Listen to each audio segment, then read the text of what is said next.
मोदी सरकार के पास वैक्सीन आई, तब उसको वैक्सीन आने के बाद पब्लिक को वैक्सीनेशन शुरू करने में 1 से 1.5 महीना उन्होंने क्यों लिया?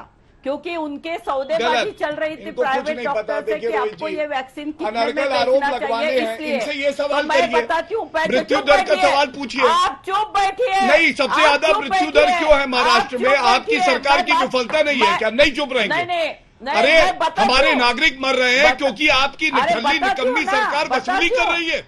बताती हूँ। नहीं सुनेंगे आपकी बातें, ये क्या बात हुई? तथ्यों पे बहस करेंगी। नहीं, ये तो कोई बात नहीं होगी, बात ही नहीं सुनेंगे। मैं आपसे पूछ रहा नहीं, हूँ ऐसा नहीं होगा ना। मृत्यु दर सबसे ज्यादा क्यों है, इसका उत्तर दीजिए। गौरव जी, आपने सवाल पूछ लिया, उनको जवाब तो देने दीजिए पूरा। बताती हूँ ना, बिल्कुल दे बताती हूँ ना। गौरव जी, महाराष्ट्र में ज्यादा लेकिन वो सवाल का उत्तर नहीं दे रही हैं, आप सुन नहीं रहे। क्योंकि बताइए।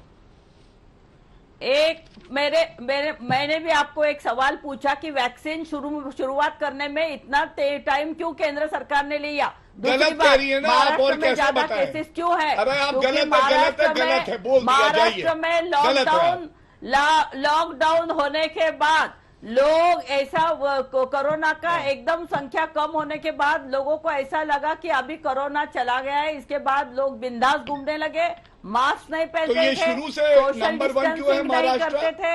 राहुल गांधी तो कहते हैं लॉकडाउन नहीं होना चाहिए। अभी चुप बैठिए, आपने लॉकडाउन कैसे कर दिया? राहुल गांधी आपका जो है विरोध करेंगे। चुप बैठिए जी, चुप बैठिए। राहुल गांधी जी ने कहा था लॉकडाउन नहीं होना चाहिए जब नरेंद्र मोदी जी ने कहा था। तो आज महाराष्ट्र और छत्तीसगढ़ में क्यों लॉकडाउन हो रहा है?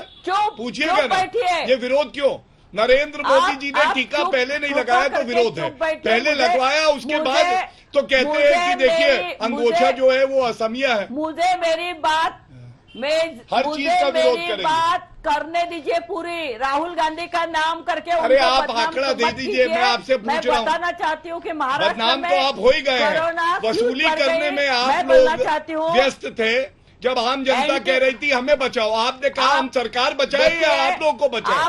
ये आपका चरित्र है। आप जो है ना, आप पूरा देश का, आप पूरा 58% मामले महाराष्ट्र में सक्रिय क्यों हैं? हमारे दो आप बेच रहे हैं। पूरे देश में जो मौतें हुई दुर्भाग्यपूर्ण 34% महाराष्ट्र में क्यों हुई है? बताइए बताइए। आपको अगर राजनीति नाम विद्या है, लेकिन विद्या की बात नहीं कर रही सकती हूँ, मैं भी राजनीति करती हूँ। अच्छा, आप राजनीति तो आप कर ही रहे हैं। आपस में मत झगड़िए प्लीज, बैठने को सीखिए। मैं झगड़ा मत कीजिए प्लीज। मैं रिक्वेस्ट कर रहा हूँ आप लोगों से, तो लोग आपको देखेंगे तो कोई बहुत अच्छा संदेश नहीं जाएगा इस तरीके से लड़ते हुए देख के। आप लोगों को लाने का मकसद ये होता है कि लोगों के मन में एक भरोसा जागे कि नहीं, हमारे देश की, हमारे राज्य की सरकार हमारी जान के लिए सीरियस है, गंभीर है, वो हमें बचाना चाहते हैं, हमारे लिए काम करना चाहते हैं, तब वो आपके साथ कंधे से कंधा मिला के खड़े होंगे। गौरव जी, अगर इस तरीके से लड़ाई होगी आपस में केवल, तो फिर ये कहने से काम नहीं चलेगा कि नहीं हम तो मदद करते हैं, तो फिर ये झगड़ा नहीं दिखना चाहिए। अगर आप केंद्र की सरकार में है तो वो बड़प्पन दिखना भी चाहिए। और विद्या जी प्लीज, मैं केवल रिक्वेस्ट कर सकता हूं आप लोगों से, बाकी आपकी मर्जी है। अगर आपको लड़ना ही है, अगर आप यही मैसेज कन्वे करना चाहते हैं तो फिर ठीक है। आज तक के चैनल, विद्या जी बोलिए, पूरा कीजिए बात को। पूछिए। आज तक का देखिए, मैं आप जो है उनमें उनको चुप कराना आपका कर्तव्य है, आपने करना चाहिए। अभी इन्होंने कहा कि ये कोरोना क्यों बढ़ रहा है, तो मैंने कारण बताया कि क्यों बढ़ रहा है। अभी एंटी वायरल जो है, रेमडेसिविर वो नहीं है, ऑक्सीजन नहीं है, वेंटिलेटर नहीं है, जिसकी मांग हम लोग बार बार कर रहे हैं, लेकिन केंद्र सरकार हमें उसका मुहैया नहीं कर रही है। हमें वैक्सीन चाहिए, वो मुहैया नहीं कर रही है। महाराष्ट्र में सबसे अच्छा आरोग्य सेवा है ये। अरे दलालखोरी करने वालों से नहीं सुनना है, दलालखोरी करने वाले चुप बैठो। दलालखोरी करते हो, बहस कहीं और जा रही है, बहस कहीं और जा रही है। वसूली का विषय अलग है, उस पर अलग बहस हुई है और आगे भी होती रहेगी। इस समय सवाल यह है कि देश की जनता वो सरकारों की तरफ उम्मीदों से देख रही है।